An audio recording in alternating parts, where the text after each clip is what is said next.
விஜயை விட அவர் நல்லவர். மன்சூர் அலிகான் யாரை சொல்றாரு தெரியுமா?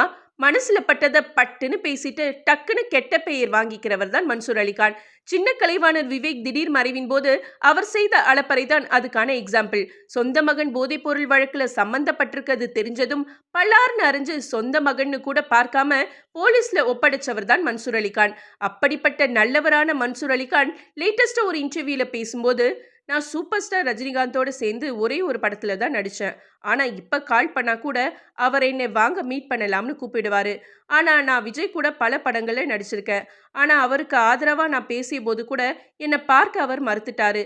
இதுதான் இருவருக்கும் இடையில இருக்கிற வித்தியாசம்னு நெத்தி பொட்டுல அடிச்ச மாதிரி பேசினாரு மன்சூர் அலிகான். விஜய் கட்சி தொடங்கின பிறகு தொடர்ந்து அவரை கடுமையா விமர்சனம் செய்த இவர், ஜனநாயகன் பட விவகாரத்துல தான் முதல் முறையா நிறைய நாட்கள் கழிச்சு விஜய்க்கு ஆதரவாகவும் மத்திய அரசுக்கு எதிராகவும் பேசினாரு. மேலும், எங்களுக்கு சென்சார் போர்டு சர்டிபிகேட்டே வேண்டாம், மக்கள் பார்த்து சர்டிபிகேட் கொடுத்தா போதும்னு பேசினது குறிப்பிடத்தக்கது.